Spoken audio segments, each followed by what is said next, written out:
donc, alors, je vais vous présenter Vincent Marty, Pixel Players. Tout à fait. Pixel Players, on va en parler plus longuement, bien entendu. C'est le réseau des professionnels du divertissement digital. On va voir de quelle façon, ce que vous avez envie de faire, ce que vous en faites. Oui, c'est le début. C'est le début. Ça a été créé il y a combien de temps ? Ça a été créé officiellement l'année dernière au mois de novembre. Ouais. Mais c'est une initiative qui mature depuis plusieurs années dans la région. On va voir comment. Et puis à vos côtés, Ferréol Chevalier, merci d'avoir accepté de venir. Alors je sais que vous avez un stand qui n'est pas très loin, l'un et l'autre, Pixel Player. Alors je dis l'un et l'autre parce que vous, Ferréol, vous avez fondé la filiale française de Need for Seat. On va en dire un mot, ce sont des fauteuils ergonomiques précisément pour les gens qui sont souvent derrière leur écran, leur ordinateur et qui jouent en ligne, qui partagent. Exactement, donc à la base vraiment pour les joueurs de jeux vidéo professionnels, enfin et amateurs également, mais avec la démocratisation du télétravail, ça touche également de plus en plus de gens, et également cofondateur de Pixel Player. Voilà, c'est ce que j'allais dire. Donc vous êtes tous les deux des représentants de Pixel Player. J'allais dire presque une entreprise. C'est devenu très rapidement une institution en région centre. On a essayé effectivement de professionnaliser cette approche, en ce sens où depuis des années, on a observé une vraie volonté de la région, de la ville de Tours, de la ville d'Orléans, d'accompagner des projets autour de l'e-sport, autour du jeu vidéo. Mais il manquait un organe un peu fédérateur. Et de tous les échanges qu'on a eus avec les professionnels, finalement, c'était cet organe-là qui devait permettre d'accompagner des nouveaux projets, de lancer des nouveaux projets. Et donc l'année dernière, on s'est lancé avec le soutien de la région, avec le soutien de la métropole, à fédérer finalement cette filière, à la matérialiser à travers une association qui s'appelle Pixel Players et dont les missions finalement sont au nombre de quatre missions principales. Une première mission qui est de rassembler, d'identifier, de rassembler les acteurs du divertissement digital dans la région. Ils sont nombreux, on en découvre tous les jours. Des entreprises petites, grosses, établies depuis longtemps ou qui viennent de se créer, qui travaillent autour des métiers du jeu vidéo, autour des métiers de l'e-sport, autour des métiers de la création digitale, autour des nouvelles plateformes. Donc ça, c'est la première mission. La deuxième mission, c'est d'encourager la créativité, si on veut en voir plus, pour devenir une région championne nationalement et accompagner le mouvement national autour du divertissement digital. Il faut favoriser la créativité et l'entrepreneuriat. Donc on le fait à travers à la fois des échanges avec des porteurs de projets, puis aussi avec des écoles et des formateurs. C'est aussi d'être un point de référence pour l'ensemble des institutions, des collectivités locales et territoriales, mais aussi des grandes entreprises qui souhaitent s'intéresser au sujet, d'avoir un représentant, un interlocuteur clé, facile et expert dans ce domaine-là. Et puis la dernière mission, c'est bien entendu le développement économique et l'attractivité territoriale, faire en sorte que de nouvelles entreprises du divertissement digital viennent s'installer ici en Touraine, dans la région Centre-Val de Loire, parce qu'il y a un écosystème qui se sera créé, il y a des programmes d'accompagnement, de financement, des lieux de rencontres et de formation qui sont adaptés au développement des activités du divertissement digital. Alors dans Pixel Players, il y a Players. Est-ce que ça veut dire pour autant qu'on ne fait que jouer ? Alors, non, pas du tout. Écosystème. Alors, il y a beaucoup d'entreprises qui sont tournées autour du jeu. On a volontairement choisi la thématique de divertissement digital pour regrouper le plus largement possible, parce que l'écosystème en région centre n'était peut-être pas assez fort sur une seule des thématiques, que ce soit simplement entre guillemets le développement de jeux vidéo ou la gestion d'influence ou l'e-sport, mais on a bien toute cette représentativité qui est très large sur la région. Donc c'est l'ADN, on va dire, de ces entreprises. Il y a quand même un côté ludique, mais ça reste bien des entreprises et avec un développement économique très fort qu'on a besoin d'accompagner. Alors vous dites développement économique à juste titre. Hein. Vous me disiez l'autre jour, je ne sais plus l'un ou l'autre, me disait tiens mais l'univers pèse plus lourd que l'industrie du cinéma et de la musique réunie. Oui, aujourd'hui énorme. Aujourd'hui le jeu vidéo en termes de chiffre d'affaires et de productivité représente plus en France et même au niveau international que le cinéma et la musique réunis. Donc en fait, aujourd'hui, c'est pas une sous-industrie, c'est une industrie culturelle qui fait partie des industries majeures. Aujourd'hui, le bien culturel de consommation le plus consommé en France, c'est un jeu vidéo. Et je pense que le gouvernement l'a bien compris parce que à la fois Cédric O, lorsqu'il était au gouvernement, mais aussi Roselyne Bachelot, la ministre de la Culture, avait clairement fléché dans le plan de relance France 2030 l'industrie du jeu vidéo comme une des thématiques majeures pour accompagner finalement le rayonnement de la France à l'international et globalement dans l'industrie mondiale, car on est des champions, on a des très bonnes formations, on a des acteurs industriels, économiques très forts, et on a cette capacité, je pense, à accompagner des nouveaux projets et à faire naître de nouvelles pépites dans ce domaine-là. Alors, ça a été évoqué tout à l'heure par Thibaut Coulon, le vice-président de Tours Métropole. Il n'a échappé à personne que les 2 années qui viennent de passer ont été 2 années où on a beaucoup vécu entre soi dans ces foyers. On est peu sortis et ça a énormément, me semble-t-il, participé au développement du digital. Est-ce que cette industrie culturelle du divertissement digital en a, entre guillemets, bien profité ? Absolument, je pense que c'est clair qu'elle en a bien profité. Alors complètement, maintenant je pense que ça lui a surtout permis de se révéler auprès d'un public qui ne la connaissait pas forcément, parce que ça fait maintenant des années que cette industrie est vraiment majeure. Ce qu'on annonçait tout à l'heure de dire que c'est une industrie plus puissante que la musique et le cinéma réunis, c'est pas nouveau, ça date pas de la pandémie.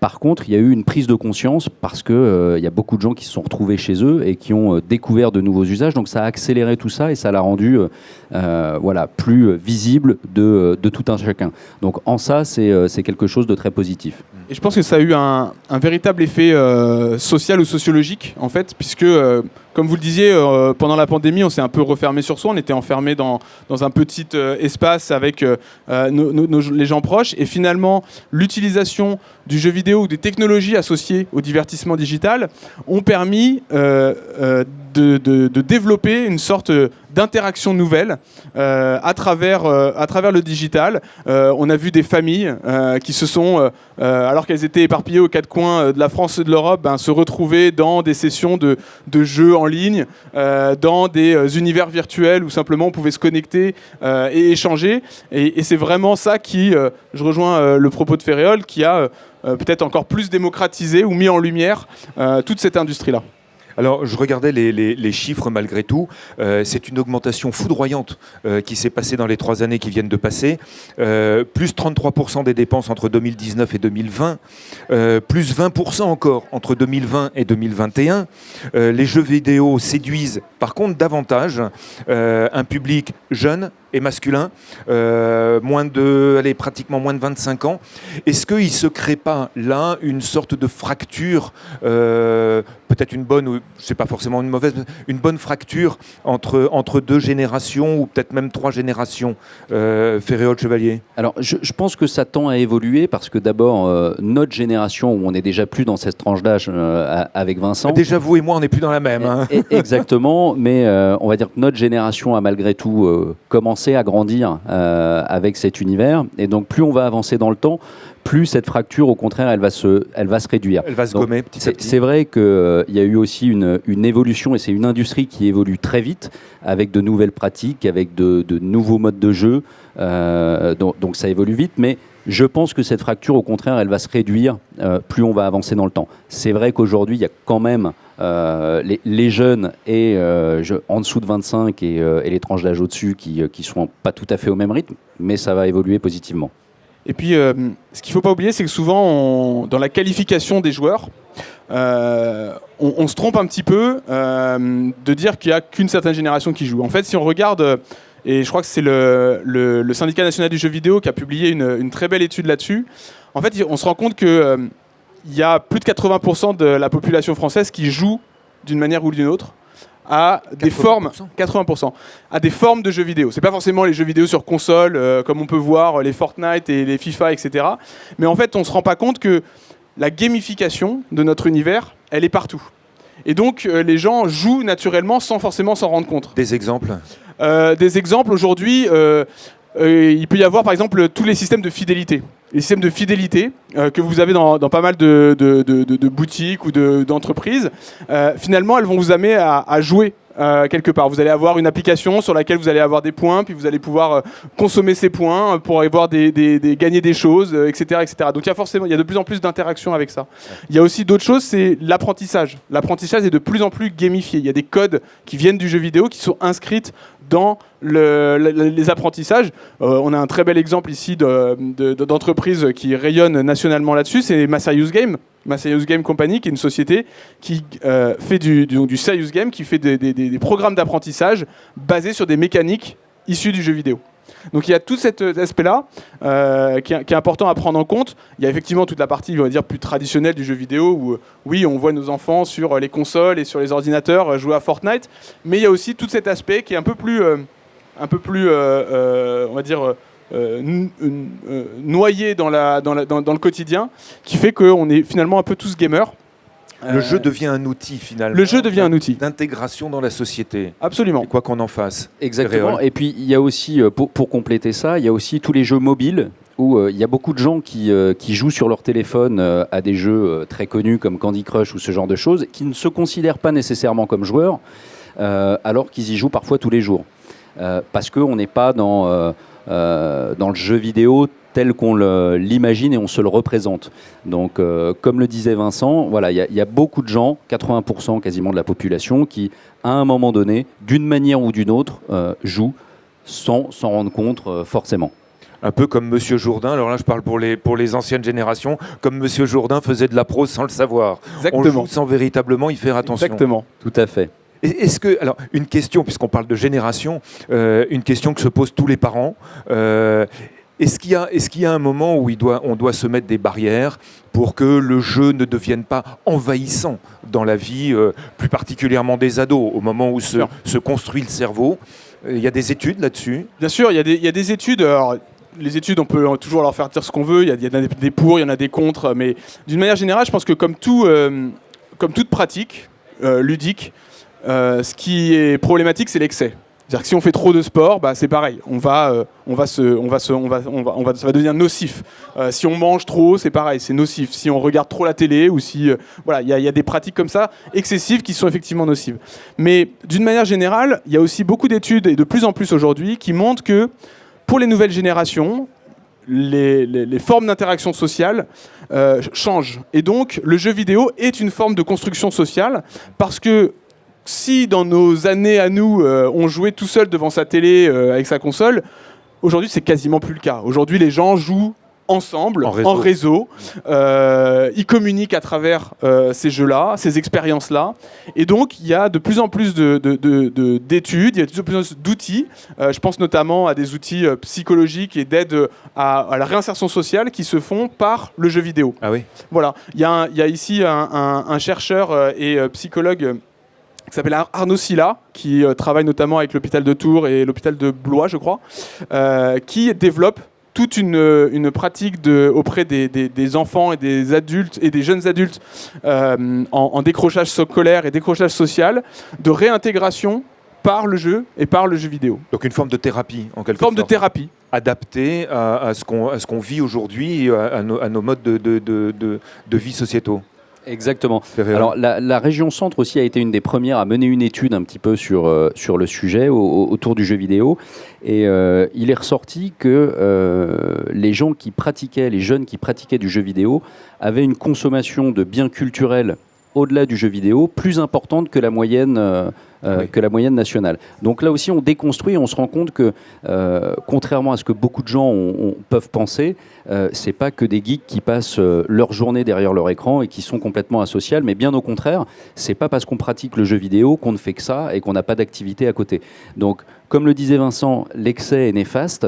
Ce qui est important aussi, et c'est aussi le rôle de Pixel Player, c'est de faire de la pédagogie. Et parfois, ce qui crée des problèmes, c'est l'incompréhension. On parlait de décalage entre les générations et les parents qui ne comprennent pas l'activité des jeunes.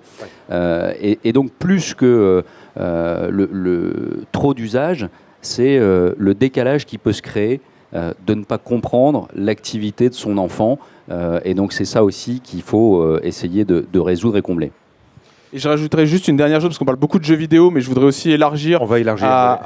notamment à l'e-sport, qui est une pratique compétitive du jeu vidéo. Il y a une étude qui a été menée par l'université de Rouen, je crois, qui a mis en lumière que les étudiants qui pratiquaient le jeu vidéo en compétition avaient un plus fort taux de succès dans les études supérieur que la normale, que la moyenne. Parce que l'e-sport, la pratique compétitive du jeu vidéo, développe ce qu'on appelle des soft skills. Des soft skills de prise de décision rapide, de communication, tout un tas comme ça, de compétences qui leur permettent finalement de performer dans les études, et on le pense, en tout cas c'est ce que laisse penser l'étude, dans le démarrage de leur vie active, de manière un peu plus forte que la moyenne. Alors, on va effectivement élargir, à sortir un peu du jeu vidéo. Vous avez dit tout à l'heure, et l'un ou l'autre, je ne sais plus, un mot qui m'a marqué. Vous avez parlé de formation. Dans les activités de Pixel Player, il y a la formation notamment, puisque vous réunissez l'ensemble des éléments de l'écosystème. Dedans, il y a des organismes de formation. Comment ça se passe, la formation, alors plus particulièrement en région centre? Est-ce qu'il y a des écoles? Est-ce qu'il y a des organismes? On connaît les écoles de codage, notamment, qui prennent les plus jeunes. Moi, j'ai vu des gamins de 10 ans qui viennent faire du codage. C'est tout à fait hallucinant. J'étais encore l'autre jour, alors on revient dans le jeu, avec Julien Perbal, champion FIFA 21. Et je dis gamin parce que je ne sais plus, quoi, il a pas 17 ans. Et cette formation, elle se fait comment? Est-ce qu'on est à la pointe là, en région? Alors, en tout cas, il y a plein d'initiatives et plein d'écoles qui proposent des formations. Le panel de métiers dans notre univers est vraiment très large, parce qu'on parle effectivement du codage qui est peut-être ce qui est le plus visible, mais il y a beaucoup de métiers autour de la création graphique, et avec des écoles comme l'école des Beaux-Arts ou l'école Brassard, avec un aspect spécifique aux jeux vidéo. On a le CEFIM qui est ici, qui a développé une formation de chargé de communication e-sport. Donc là, on est vraiment sur une niche particulière. Et il y a plein de nouveaux métiers qui apparaissent autour de l'événementiel aussi, mais dédiés aux jeux vidéo. Et on peut dire que je pense que la prise de conscience, en tout cas sur le territoire, est là. Et il y a beaucoup de nouvelles initiatives et de nouvelles formations qui sont proposées. Donc on a déjà des acteurs forts, et on essaye aussi de les accompagner et de réfléchir à de nouvelles formations pour continuer à étoffer l'offre sur le territoire. Parce que ce qu'il faut comprendre, je pense, dans le parcours de formation autour du divertissement digital, c'est qu'il y a des métiers très spécifiques, mais il y a aussi beaucoup de métiers qui ont des bases communes avec plein d'autres industries. Alors justement, citons-les un peu, ces métiers, parce qu'on Typiquement, on pense au codeur, on pense aux programmation, on pense au graphisme, mais par exemple, ingénieur réseau, ingénieur du son, on peut avoir tous les métiers de la communication et du marketing. Dans le droit de propriété intellectuelle, comment, si je développe un jeu par exemple, ou une marque dans l'e-sport, comment je me protège par rapport à ça, comment le marché évolue.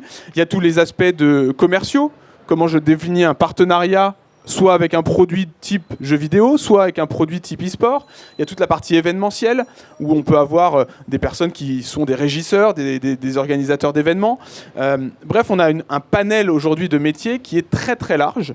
Ouais. Et on commence à voir sur le territoire justement une cartographie de formation qui permettent d'adresser un petit peu tous ces corps de métier. On n'a pas couvert l'ensemble des métiers et des circuits de formation.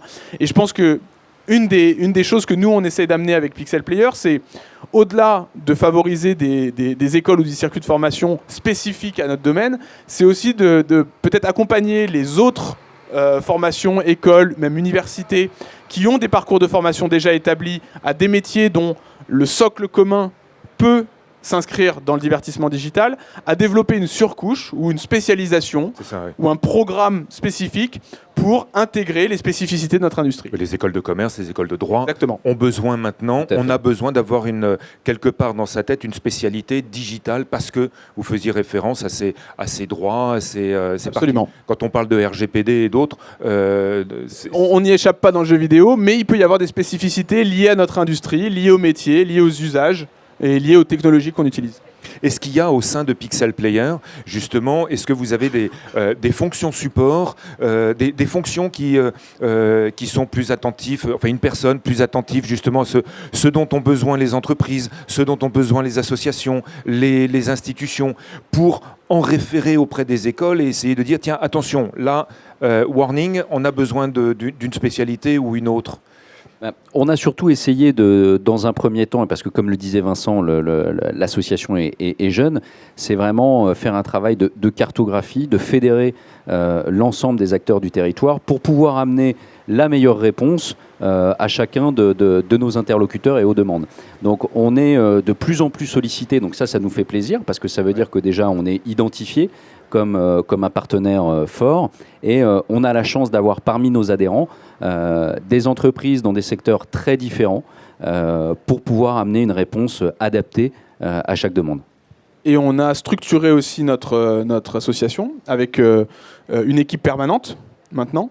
Donc on a la chance d'avoir Mélanie Paris qui est quelque part sur le village, qui est la déléguée générale de Pixel Player et qui, elle, est la référente permanente pour justement ces questions, pour pouvoir créer les liens entre les différents acteurs, entre les différentes demandes. Et on a aussi Paul qui nous a rejoint plutôt sur la partie communication, donc là aussi un renfort pour la visibilité. Et l'objectif, bien entendu, de Pixel Player, c'est de fonctionner comme une entreprise, comme une belle association où une équipe permanente va pouvoir justement prendre des sujets de fond et les amener à faire en sorte qu'ils se soient développés, soit portés entièrement par Pixel Player si ça fait partie des missions ou de l'ADN, soit de pouvoir amener ces projets-là face aux entreprises ou aux acteurs pour qu'ils les s'en saisissent et qu'ils les développent. Alors vous me disiez aussi, je crois que c'est vous, Ferréol, qui me disait véritablement le divertissement digital aujourd'hui, c'est l'entertainment du 21e siècle, c'est une véritable lame de fond avec laquelle il va falloir faire avec. On l'a vu autant dans nos métiers que dans nos divertissements, la création, le développement économique. Est-ce que vous pensez véritablement que ce développement économique, il est irrémédiable et on est parti et ça va se faire comme l'aviation s'est créée au début du XXe siècle? Ou est-ce qu'il va y avoir un plateau et puis, comme je l'ai entendu de certains, qui vont dire « Bon, le digital, c'est sympa, mais il y a un moment, ça va s'essouffler ». Non, alors je pense pas du tout que ça va s'essouffler. Comme vous le dites, c'est irrémédiable. On est parti et il faut voir ça comme un progrès. Maintenant, on aura toujours besoin d'interactions physiques, de se voir en vrai. Et donc, il faut pas opposer les choses. Ça vient en complément. Et on se rend compte aussi que si on prend l'exemple de l'e-sport, les compétitions qui se faisaient au départ majoritairement en ligne se développent aujourd'hui dans des stades à l'image d'événements sportifs traditionnels et prennent modèle sur ce modèle plus classique du sport pour proposer une expérience utilisateur enrichie et renforcée. Donc on va retrouver le digital partout. On est déjà sur une nouvelle évolution. On parle beaucoup de métaverse, de Web3 aujourd'hui. Donc, c'est la nouvelle évolution à venir. Donc, il faut prendre conscience que ce sera toujours présent, que ça évolue très vite. Et il faut être justement en capacité de vivre avec ça et de ne pas le subir, mais au contraire être acteur pour se saisir des meilleures opportunités et se développer. Oui, et je pense que non seulement c'est une lame de fond, mais c'est aussi maintenant un outil qui va permettre de rassembler plusieurs industries. Nous, aujourd'hui, on parle beaucoup sur les thématiques de tourisme, comment utiliser le divertissement digital et les technologies et les savoir-faire qu'on développe dans le divertissement digital pour développer des expériences ou élargir les expériences qu'on peut avoir dans le tourisme, dans le patrimoine, dans l'éducation, dans l'apprentissage, dans beaucoup de nouveaux métiers, enfin d'autres industries qui ne sont pas nécessairement nées digitales, mais qui peuvent proposer des expériences complémentaires, des expériences élargies à travers le divertissement digital et ces technologies. Est-ce qu'aujourd'hui, on peut dire que le digital est partout, ça on le voit bien, il n'y a pas de retour possible. Le divertissement, puisque c'est l'objet de notre discussion, le divertissement est de plus en plus large et de plus en plus présent partout. Vous disiez, on apprend à travailler sous couvert du digital. Finalement, le digital, le divertissement s'incruste un petit peu partout. C'est plutôt bien d'apprendre en jouant. Bien sûr, et puis je pense que non seulement apprendre en jouant, mais d'une manière générale, je pense que la consommation du divertissement, et c'est pas moi qui le dis, il y a des études là-dessus, les gens passent de plus en plus de temps sur des thématiques de divertissement. Aujourd'hui, le temps de consommation, même de Netflix, du jeu vidéo bien entendu, mais de toutes ces formes de YouTube, de Twitch, toutes ces plateformes-là, il est en constante augmentation. On voit que les gens passent de plus en plus de temps et investissent de plus de temps dans le divertissement. Donc finalement, c'est une opportunité aussi de développement pour tout le monde. D'aller vers ces plateformes, d'aller vers ces usages, de suivre ces usages. Et on commence à le voir, des plateformes comme Twitch qui étaient dédiées purement aux jeux vidéo, aujourd'hui accueillent des débats politiques, accueillent des émissions culturelles, Twitch sert de plateforme pour la retransmission parfois de cérémonies ou d'expériences qui sont vraiment dans le monde physique, pas dans le monde digital. Et puis, comme le disait Ferréol, moi je crois beaucoup au développement du métaverse, pardon, qui est voué à être une extension alors peut-être de notre... un mot justement, expliquons le métaverse. Le métaverse, alors c'est difficile d'en donner une définition, tout le monde y va un petit peu de sa définition, mais la définition que nous on retient avec Ferréol chez Pixel Player, c'est la création d'un monde virtuel ou d'un monde digital persistant dans lequel chacun peut avoir une représentation et vivre des expériences qui vont enrichir sa vie quotidienne. Il y avait un film d'ailleurs comme ça. Il y a un film qui s'appelle Ready Player One notamment. Voilà, absolument extraordinaire. Alors ça, je vous le conseille à tous, les internautes qui nous suivent. Allez voir ce film, c'est absolument gigantesque. Tout d'un coup, il y a une personne qui devient vivante au sein d'un jeu et il ne sait plus très bien comment se sortir de tout ça. Et plus qu'un jeu, c'est vraiment un univers digital. C'est absolument fabuleux. J'avais vu ça, c'est topissime. Je ne sais plus du coup ce que je voulais vous dire. Si, vous voyez, voilà, on crée des univers. Alors évidemment, à vous entendre, Vincent Marty, on ouvre un champ des possibles à plein de gens qui ne se déplaceraient pas pour aller voir une réunion politique, un théâtre, etc.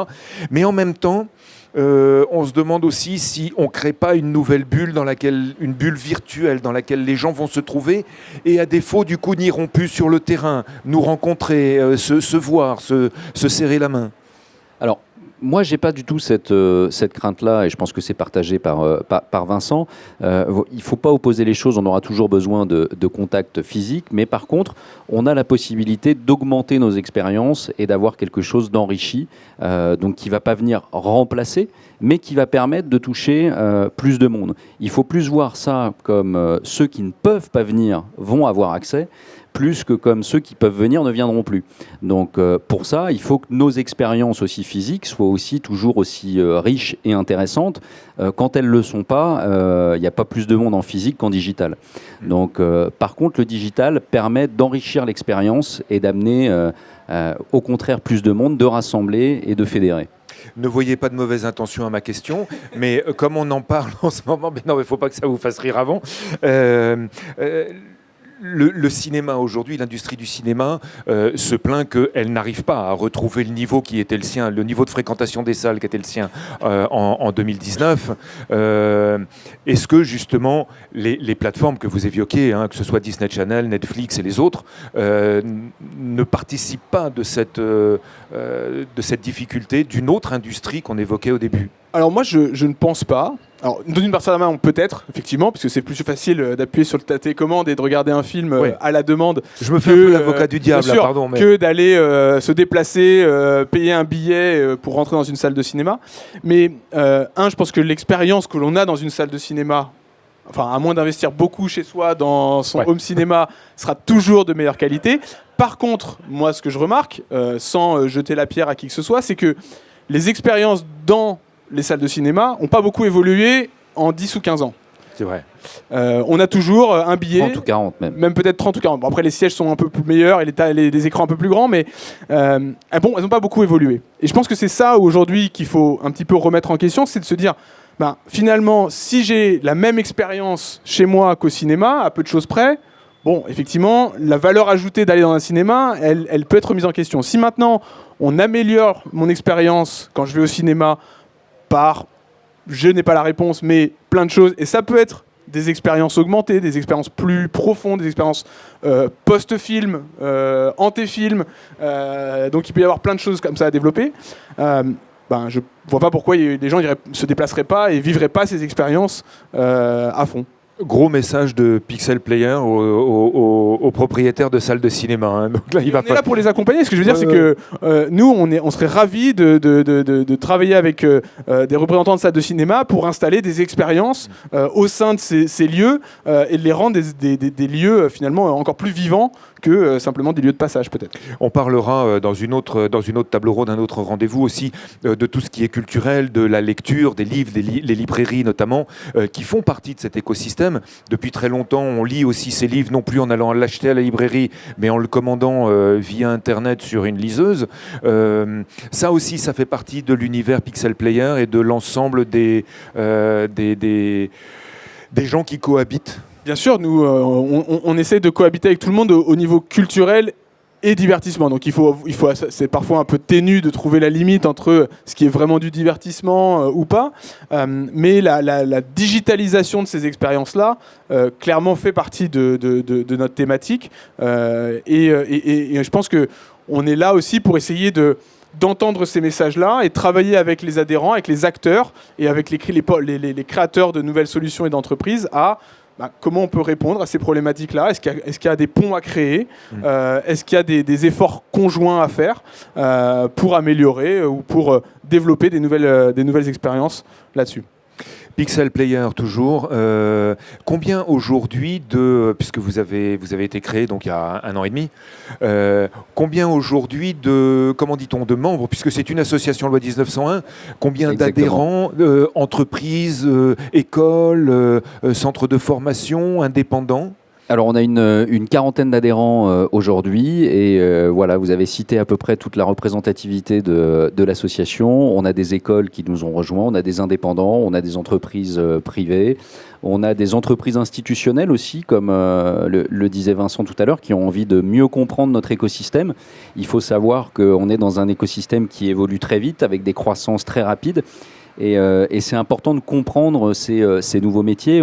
Quand on a des acteurs qui travaillent par exemple dans le secteur de l'e-sport, quand vous allez voir une banque et que vous essayez d'expliquer quel est votre métier, c'est pas toujours simple. Alors soit vous avez un banquier qui est très ouvert, mais c'est pas toujours le cas, et c'est voire même souvent pas le cas. Donc s'il est un tout petit peu attentif au marché, vu ce qu'on vient de dire, il doit être sensible quand même. Alors, souvent, il y a une première prise de conscience qui est là de cette réalité, mais on ne sait pas juger un projet. Les gens qui ne sont pas dedans ne savent pas juger si finalement, est-ce que c'est un projet viable, est-ce que c'est le projet d'un doux rêveur, et donc on est là aussi pour accompagner là-dessus. Donc on a beaucoup et de plus en plus, et c'est ça qui est bien, c'est aussi l'objet de Pixel Player, de faire ce travail de pédagogie auprès d'entreprises qui ne sont pas endémiques, donc des banques, des grosses entreprises institutionnelles. Donc on a aussi de plus en plus d'adhérents de ce type-là. Et puis bien sûr tous les acteurs du divertissement digital en région centre, studios de jeux vidéo indépendants, grosses sociétés aussi internationales avec des représentations en France. Donc on est plutôt content en si peu de temps d'avoir déjà su fédérer rapidement, et de plus en plus de gens qui nous rejoignent, avec des gens aussi comme la Chambre de commerce et d'industrie de Touraine et la Chambre de commerce et d'industrie du Loiret. Donc, ça sont des signes forts, parce que ce sont les fédérateurs des entreprises sur les territoires. Et donc, ils ont compris qu'il se passe quelque chose et qu'il est bon d'avoir une oreille attentive. Oui, ils l'ont compris depuis longtemps, surtout la Chambre de commerce de Touraine qui nous accompagne depuis maintenant le tout début. Ils ont compris que c'était important et que c'était une filière d'avenir. Et je pense qu'aujourd'hui, la région Centre-Val de Loire, la métropole de Tours, en la personne de Thibaut Coulon notamment, et la Chambre de commerce et d'industrie de Touraine sont les 3 premiers acteurs à avoir pris conscience que fédérer et développer cette filière-là, ça pouvait devenir une nouvelle, j'ai envie de dire une nouvelle jambe économique pour notre territoire. Voilà, pour citer un exemple, alors on espère qu'ils vont nous rejoindre très bientôt, mais on a une entreprise sur le territoire de la région qui est Ledger, qui a développé une solution produit autour des crypto-monnaies. Ouais. Et ils se sont développés tout seuls dans leur coin. Aujourd'hui, c'est une entreprise qui pèse plusieurs milliards. Oui, dès qu'on parle de crypto-monnaie, ça pèse très lourd. Et surtout en très peu de temps. Et il y a quasiment que dans nos secteurs d'activité qu'on peut avoir des croissances de ce type-là, ou en quelques années seulement, avoir des tailles d'entreprise de ce type-là. Alors, est-ce qu'il n'y a pas de danger, justement c'est qu'avec ça, on a vu dans d'autres cas, et notamment je repense à la crise de 1929, à l'époque où il y a des bulles, alors on n'appelait pas ça des bulles à l'époque, mais qui sont retombées. Est-ce qu'il n'y a pas cette idée du danger de la start-up dans le digital, qui a une idée qui peut paraître plus ou moins floue ou farfelue, auquel certains croient et d'autres ont du mal à croire, et puis qui vont faire flop derrière? Alors, on est là aussi justement pour ça et pour accompagner les décisionnaires et pour pas faire ces erreurs. Autant dans nos métiers du divertissement digital, studio de jeux vidéo, etc., c'est moins le cas parce qu'on est quand même sur quelque chose et sur des marchés qui sont matures. Donc, il n'y a pas tellement d'écueil à craindre à ce niveau-là. Il y en a un petit peu plus autour du métaverse parce que c'est quelque chose de nouveau et quelque chose qui n'est pas encore complètement défini. Donc le métaverse, on peut le comparer à Internet à ses débuts. Donc on a eu effectivement une bulle parce que on a bien senti que c'était l'avenir, mais il n'y avait pas toujours de modèle économique. Donc il y a plein de projets qui se sont lancés sans modèle économique et dans ce cas-là, ça ne peut pas marcher. Donc on a eu une bulle qui s'est créée et après, ça s'est régulé. Mais aujourd'hui, Internet, on ne peut pas faire sans, c'est partout. Le métaverse, c'est un peu ce qui nous attend. Donc, on aura peut-être ça à surveiller et être vigilant là-dessus, parce que c'est en train d'être inventé. Tout est à créer et les bases ne sont pas encore complètement définies. Mais on est là aussi pour être vigilant et accompagner au mieux tous les acteurs qui souhaitent se positionner dans cet univers. Vous parlez d'acteurs qui se positionnent dans un univers depuis. Alors, l'univers existe depuis combien? 30 ans? Non, l'univers, il existe depuis plus que ça. On est une toute petite chose. Exactement. Mais l'univers du digital, c'est quoi? C'est 30 ans. 40 ans, ouais. Internet, c'est 1980. 80, à la louche. Voilà. Aujourd'hui, donc, ceux qui se sont emparés de cet univers, il y a déjà 40 ans ou 50 ans presque, ce sont aujourd'hui les majors. Est-ce qu'aujourd'hui, il y a de la place pour tous les petits qui naissent sans risque d'être immédiatement absorbés dès qu'il y a une bonne idée? Non, je pense qu'il y a encore des belles histoires à écrire. Il y a encore beaucoup de place. Il y a des industries connexes, le métaverse, la crypto, le Web3, toutes ces nouvelles formes finalement de consommation digitale qui sont complètement ouvertes. Et même si les majors essayent de se positionner dessus, elles vont devoir faire face à quand même pas mal de challenges.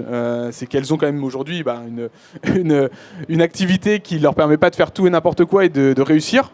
J'en prends pour exemple notamment Amazon par exemple. Amazon et le jeu vidéo, ça a été une grande histoire. Ils ont mis presque 20 ans à réussir à faire un succès. Alors on pourrait se dire, il suffirait qu'ils rachètent un peu tout le monde et ils y arriveraient. Ils y sont toujours pas arrivés. Donc c'est pas un gage de succès. Et je pense qu'il y a encore beaucoup de belles choses à créer. Et la France, on a j'en discutais avec le CNC récemment, le Centre national du cinéma, qui accompagne beaucoup de projets autour du jeu vidéo notamment, et qui développe une activité maintenant d'attractivité territoriale.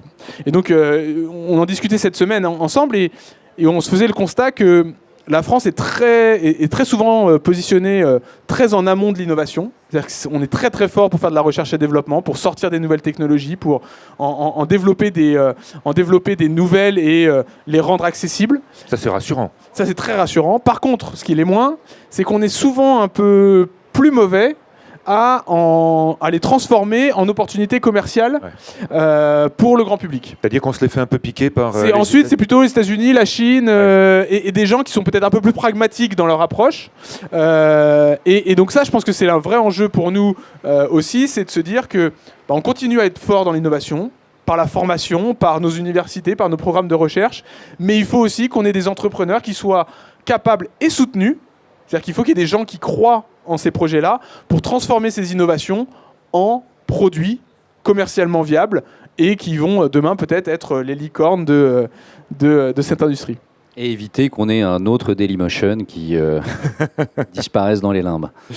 Voilà un très bon mot de conclusion finalement qui montre que et pour Pixel Players et pour Human Tech Days au travers de la région Centre et puis et son agence de développement économique DevUp qui nous réunit ici aujourd'hui, on a encore plein de choses à faire et il faut qu'on soit donc vigilant à pas se faire piquer les bonnes idées qui sont les nôtres aujourd'hui. On a des très bons développeurs. Et les accompagner. Les accompagner. Bien les accompagner.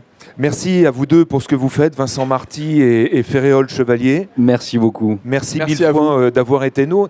Merci aux internautes de nous avoir suivis.